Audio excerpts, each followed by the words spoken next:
他是太極拳大師王占军的关门大弟子，15岁時就斬獲全國太極比賽冠軍，淡泊名利，一度引入深山焦土，宣揚太極拳法，擊敗過無數前來中國踢館的老外，不管是世界冠軍還是不敗王者，在他這兒通通撐不過一回合。他就是中國太極拳實戰第一人韓飛龍。然而就是有老外不信邪，你們中國人就是一幫矮小的東亞病夫，只配被我踩在脚底下。說出這番嚣张言論的正是來自波蘭的拳王薩科維奇，綽號巨人王，身高1.93米，一般的選手根本是無法近身。而面對薩科維奇的嚣張挑釁，我们的韓飞龍則表示多說無益，拳壇見真章。好的，親愛的觀眾朋友們，您現在收看的是一場非常精彩的中波對局，我們的中國太極拳實戰第一人韓飛龍大戰波蘭拳王薩科維奇。可以看到啊，身穿白色長褲的就是我們的韓飛龍。哎呦，不愧是太極拳實戰第一人吶，這一個单腿抓得非常漂亮。而对手身高1.93米，穿着黑色短褲的就是波蘭拳王薩科維奇。京沪，從這個可以看到啊，這個薩科維奇啊，嚯，長得真是太高了，這極長的臂展跟腿長，對於韓飛龍來說，確實是一次艱難的挑戰。公分的這個差距啊，對，其實1.80米的身高也是挺高大威猛的，但是站在這個1.93米的面前，就顯得有些瘦小了。是的，這一次呢，峨眉傳奇欄目組呢也是可以看到啊，薩科維奇也很聰明啊，與這個我們的韓飛龍保持一定的距離，通過自己這個腿長的優勢，瘋狂的對我們的韓飛龍使用低掃。就回到陳家溝了，這一次回去拍小片也順便跟看到以前的師兄師弟也有一些太極上的切磋交流，他感覺這種我們的飛龍也是盡可能的壓縮對手的生存空間，找一個破綻，找一個時機。韓飛龍還是動作很迅速啊，往前壓的也很緊。哇，但是這個掃踢相對於這麼高的身高來說，就顯得有一些距離不夠了。對，韓飛龍呢，在我看來是把傳統武術太極和自由搏漂亮，又是抓單腿，這一次低掃啊，差一點意思，好拳是沒把這個薩科維奇給擊倒。這個薩科維奇的底盤還不錯呀，很硬，但是呢，這個反應很快啊，馬上進行轉身，試圖出一個轉身動作，但是距離還是不夠。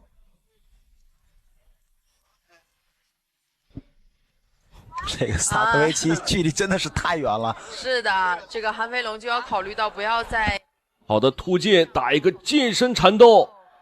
可以看到我們的韓飛龍很聰明啊，沒有一直與對方這個拼腿，這個距離太遠，韓飛龍每次使腿都容易這個走空。一旦出來之後再想進去，哇！剛才韓飛龍用了一個空手道的一個技法啊，它是一個轉身的擺腿，但是哎呦，小心！可以看到我們韓飛龍這麼一起啊，薩科維奇一腳就給我們韓飛龍蹬到一邊去了，確實是一個難纏的對手。在 K1 的擂台上啊，過去的這個 K1 之王啊 ，GP 之王，漂亮高掃終於命中。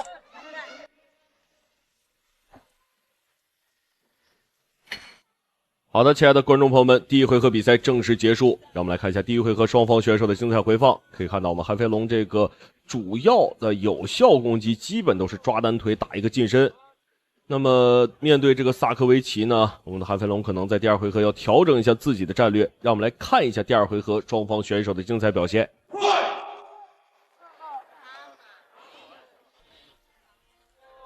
好的，漂亮，一個半腿。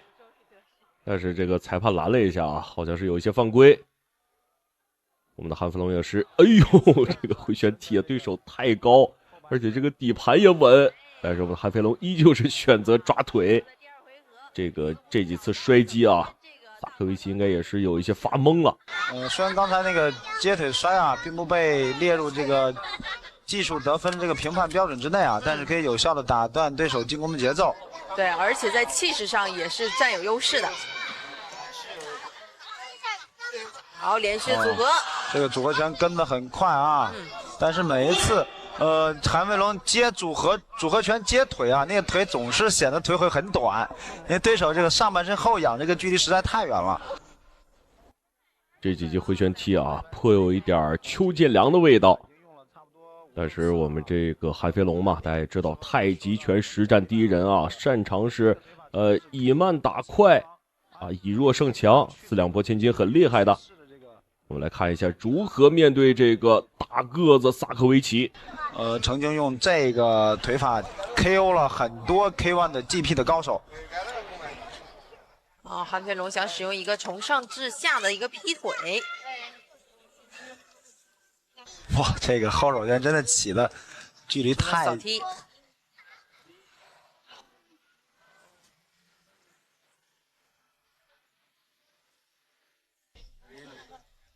薩科維奇一直在不斷的利用一些拉開動作的距離啊，跟韓飛龍保。我們的韓飛龍也有一些難受啊。這個薩科維奇也是很狡猾，不停的後撤，這退到欄邊之後，這個不用考慮到背後的問題，這個進攻也很方便。對，韓飛龍就是在對手露出破綻的那一剎那進去，得點動作，哇，這個蹭蹬很輕鬆的就踢到了韓飛龍的頭部。對，雙方換腿，韓飛龍再次並不佔有優勢。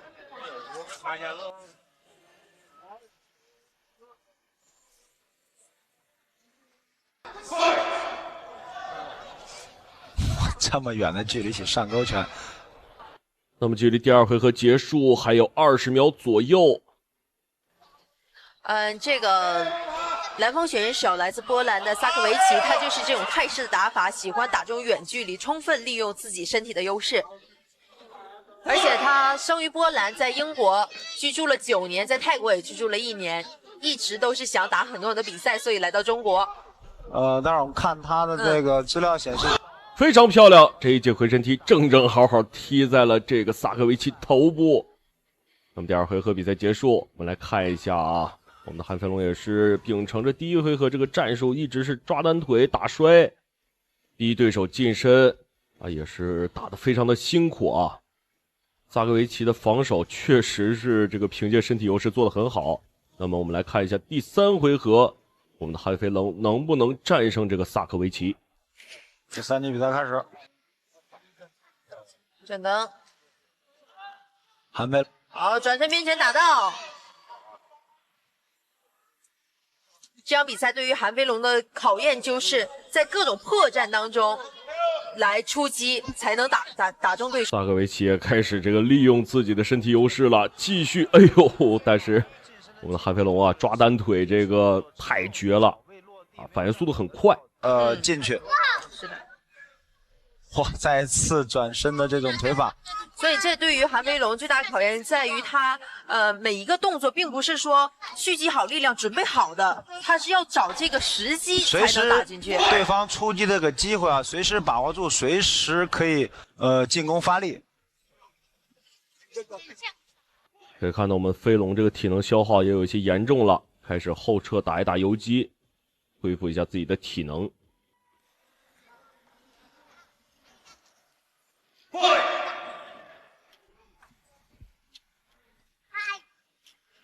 薩科維奇每出一個動作啊，韓飛龍想要避開的話，往後撤這個距離相當大。哇，漂亮！我們韓飛龍一記回身踢直接是擊腹了，薩科維奇當場倒地。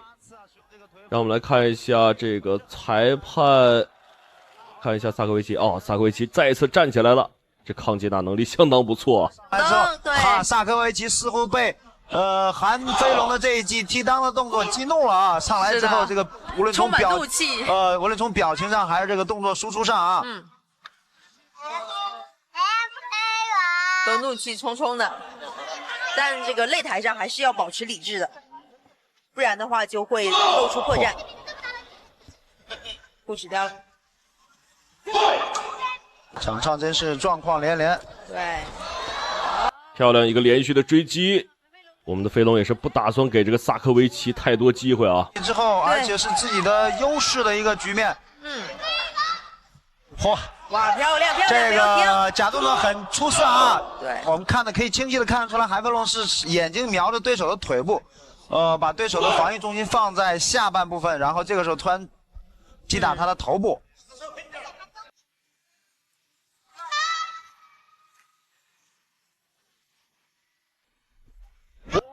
還是要小心一点兒。虽然是最後一个回合了，但是防守還是要做好。对，有點高度沒有掌握好，有點過高了這個高騷。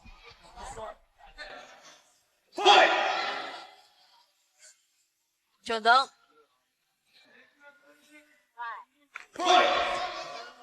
這個薩科維奇在此時有點戰鬥意識有點削弱了。其實他這時候猛的進攻是沒有問題的，但是迫於漂亮掃腿，這一記低掃非常的漂亮，直接將薩科維奇再次擊倒。那麼好的，親愛的觀眾朋友們，第3回合比賽正式結束。我們看一下回放啊，這個韓飛龍也是秉承了前3回合的戰術，不停的抓擊這個薩科維奇。我們來看一下裁判的最終判定結果。方勝。好的，讓我們恭喜韓飛龍獲得本場比賽的勝利。親愛的觀眾朋友們，感謝您的收看，我們下期節目再見。被對方休息的時間很重啊！又一腿，我估計很難再站起來了。這絕對是你見過打韓國人最狠的一場比賽。河南腿王用勢大力沉的12路鏟腿，當場踢飛韓國選手雙腿，對手最後連路都走不了，只能被教練背下擂台。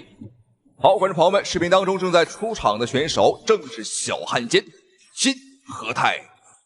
這個小子以前也是一個中國人啊，但是到了韓國留學了幾年，結果竟在韓國學起了跆拳道啊，拜了一個師傅，並認了乾爹。你沒有聽錯啊，認這個小泡菜啊為乾爹。如今他已經更改了國籍，成為了一個地道的韓國人啊。這一次他也是奉他師傅的命令回中國踢館。賽前更是有囂張的嘴臉表態啊，本場比賽會讓我們中國人知道韓國跆拳道的厲害。好，韓國跆拳道主攻腿法，然而這場比賽我們中國選手眼前的選手，他也是一位腿法高手，他就是竹劍張春雨。張春雨來自於我們中國河南啊，腿法也是非常的厲害，他學的是12路鏟腿。也許您聽過，也許你沒聽過啊。12路鏟腿呢是招式多，變換快啊，進可攻，退可守啊，一個變換。哎，小眼吧唧的，這樣還挑眉，哈哈，還拋眉眼兒。好，比賽開始，看一下紅方選手張春雨，藍方選手就是小漢奸辛和泰。好，雙方一上來便開始切磋腿法，兩個人都是腿法高手。對方是跆拳道，而我們這邊呢是中國武術，傳統武術。哎呦，漂亮！給對方摔了一個大跟頭。我們注意看張春雨的肌肉類型非常的漂亮啊，很扎實。而對方好像是泡菜吃多了，你看吃的是渾身都是，沒有什麼肌肉，很肥，看起來就像是一個普通人一樣。太報價太開太散，而且在不能很好的預測對方的動作。你看對方出拳的時候，他基本上沒有任何的上身、手和頭的動作。對，但是我覺得像日韓選手、韓國選手像這樣的，還是不能太小看他，因為比賽剛剛開始。而且像他這種體型，在韓國選手裡面很多肌肉類型不是很發達，但是他的這種節奏跟粘性啊特別的強。看張春雨每次的前手刺拳都能夠把對方的頭打得明顯的後仰位移。觀眾朋友們，我現在感覺這個韓國選手啊，這個小漢奸呢，他在韓國學的第一課就是如何挨揍，粘性不錯，韌勁也不錯。即便被張春雨呢打的是腦袋像個撥浪鼓一樣啊，但是就是不退，很抗打啊，非常抗揍。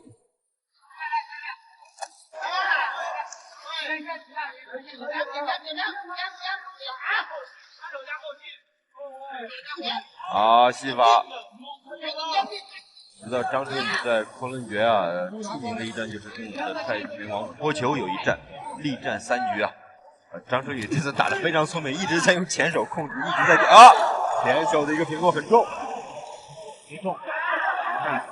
他的前手的命中率實在是太好，對，控制的距離特別好。沒錯。韓國選手金和泰現在根本就任何動作都打不出來。大家伙可能看到，現在張春雨的是略微的被動啊，對方好像很主動啊，但實際上觀眾朋友們，對方啊確實主動，但他不是主動進攻啊，他主動挨揍啊，把這個臉你看伸過來，讓張春雨隨便打，一出就有，將近100%的命中率啊！啊，又是低掃很重啊！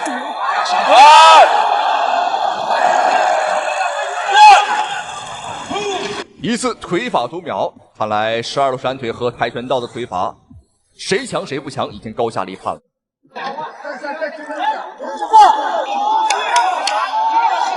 好，我們看看張春雨能不能提前結束比賽，瞄準了他這個腿啊。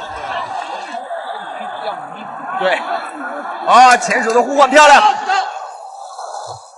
好，第一回合比賽結束，觀眾朋友們，您覺得張春雨的12路閃腿和這個韓國小漢奸啊，他的跆拳道哪個更強呢？總而言之，我目前看下來的話，這跆拳道的腿法還真就是花拳繡腿。我們經常在電視當中啊，能看到韓國跆拳道這個踢木板啊，啪啪啪一踢啊，踢碎好幾十塊，有的還能跳起2-3米高。看起來非常的花哨，非常的帥氣，但實際上呢，和表演沒什麼區別。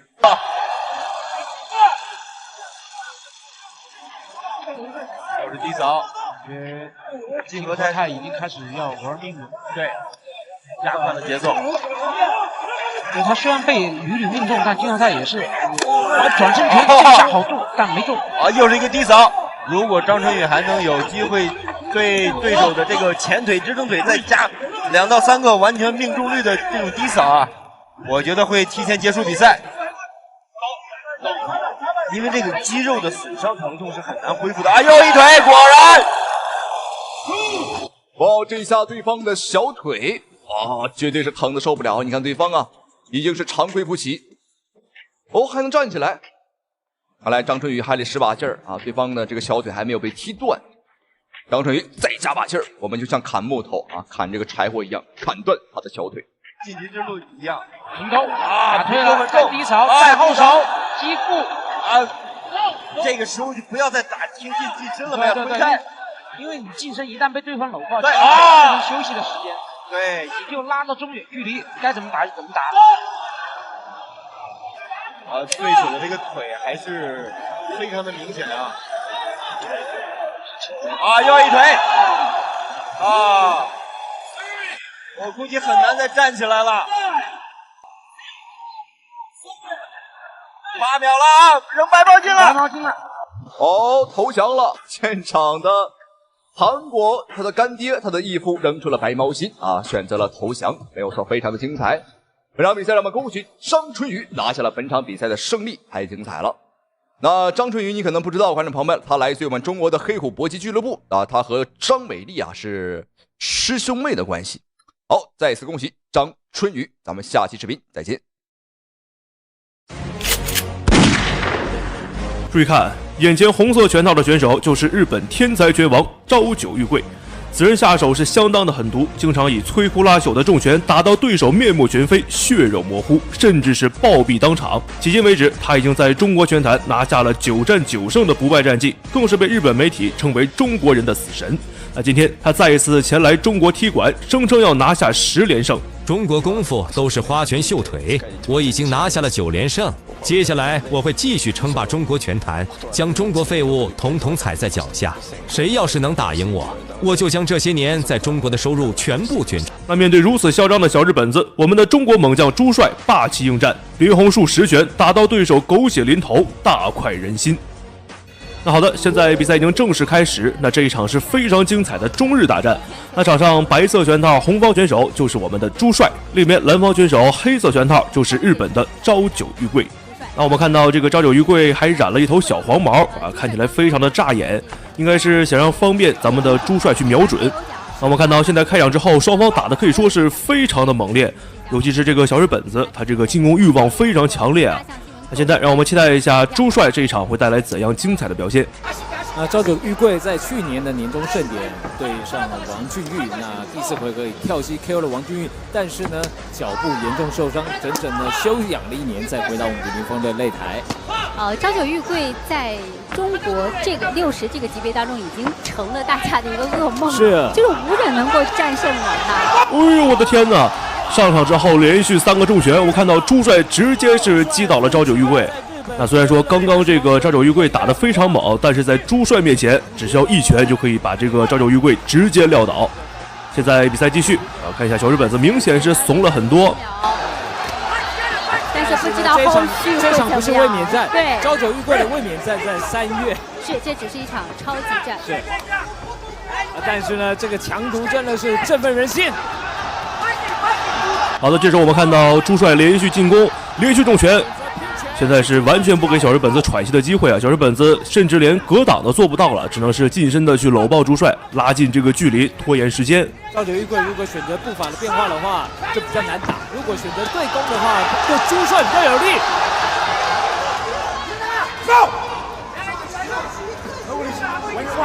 現在趙九玉貴的這個腦袋還是非常清楚的，是一直在瞄他老爸，他老爸一直下指令。過去他老爸第一回合是不會下指令的，現在呢沒辦法，被朱帥打倒之後，對，緊張了，不得不下指令了。其實趙九玉貴的老爸對朱帥有一個評語，就第一回合就能 KO 了這個日本最厲害的普部公野，他覺得非常了不起啊。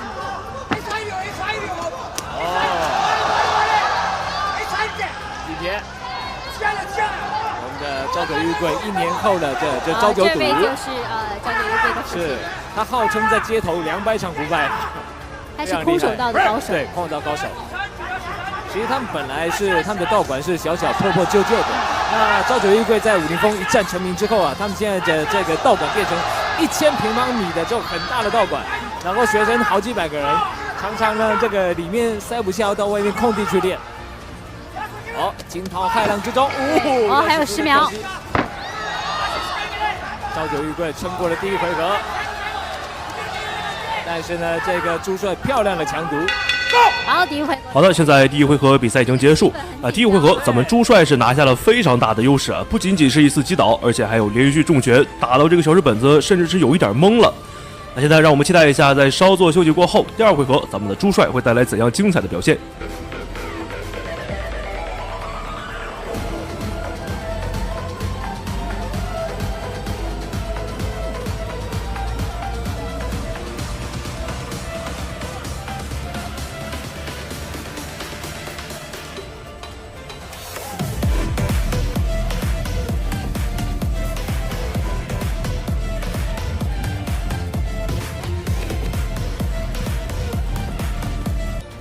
那好的，現在我們來到了第二回合。那這回合看一下朱帥會採取什麼樣的打法。我看到這個小日本子上來之後，依舊是頻繁的進攻，不長記性啊。而且這個小日本子非常的喜歡用腿法，因為這個日本的跆拳道主攻腿法。但是今天他遇到了咱們的河南腿王朱帥，那在朱帥面前，所有的腿法基本上都可以算得上是花拳繡腿了。好的，我看到朱帥又是一記重拳。小日本子現在被吃到的拳頭非常多呀。對戰鬥藝術的一個較量，就從這個朱帥所帶的遼寧創新來講，我也有跟他的教練張濤聊過。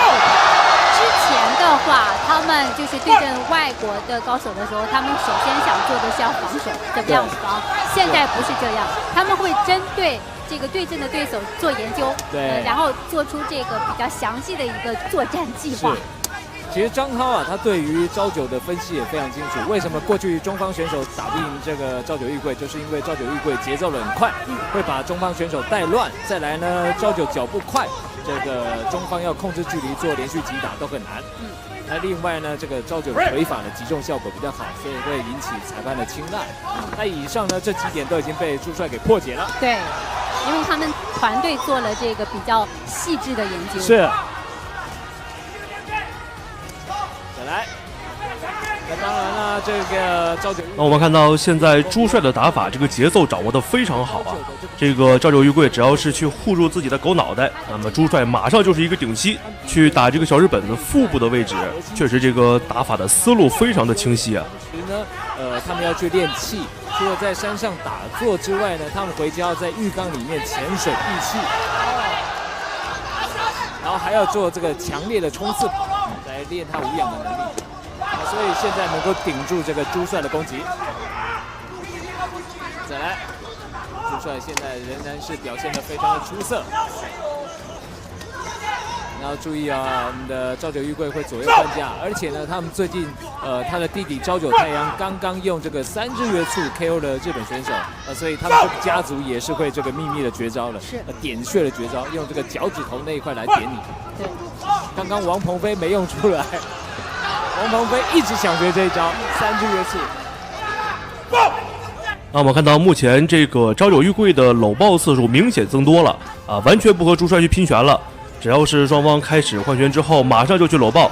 這時候我們看到這個小日本子沒有抱上啊，朱帥連續重拳啊，像在這個打鼓一樣去敲這個朝九玉桂的腦袋，我看的可以說是非常解氣了。擂台會失去這種擂台上的感覺。原先去年11月 K1 有找他去比賽，那他老爸是擔心我們年終盛典會影響到這個，萬一受傷會影響。好的，現在第二回合比賽已經結束，那這回合雙方其實並沒有拉開太大的差距啊，因為這個小日本子打法非常惡心，一直在去摟抱咱們的朱帥。那讓我們期待一下第三回合，咱們的朱帥會帶來怎樣精彩的表現。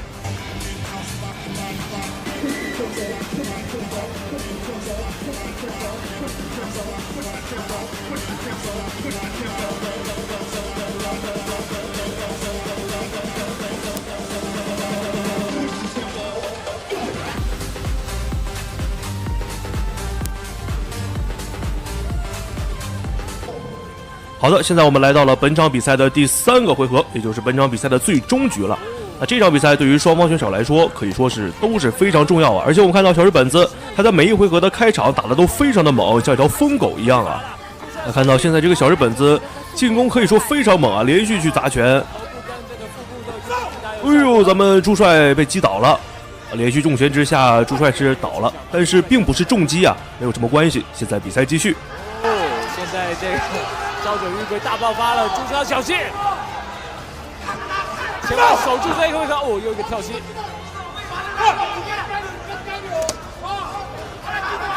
哇！那我們明顯可以看得到，這個朝九玉桂在最後一個回合是拼盡了全力啊，因為前2個回合他是處在一個劣勢，完全被朱帥壓着打。啊，這回合小日本子拼盡全力，看一下朱帥該去如何應對。是朝九搶到你的背後了，再來哦，接腿，好，又搶背了，你看。但是裁判還是會這個提示朱帥啊，不要把背給對手。對的。好，這就是有經驗的運動員，他會利用技巧啊，而且讓裁判讓裁判去提醒。哦，哇！原地的跳膝。哇，果然這個超級的無氧訓練啊，對於朝九玉桂的第3回合有非常大的幫助。而且這個朝九家族啊，他們在整個戰鬥的意識啊，他相當的強調，在日本的原話就是訓練瞬間的一個認識跟閃念，就是一個閃電之間的一個念頭。老爸的一個家傳的一個心法，相當的這個深奧。哇，今天朝九玉桂的老爸也是比較辛苦。好的，我們看到朱帥連續重拳，雙方開始拼拳，但是小日本子明顯快要招架不住了。這個時候朱帥處在上風，小日本子又開始他的摟抱戰術。明顯這個時候小日本子已經不行了，應該是撐不了多久了。看一下朱帥下一步能否乘勝追擊。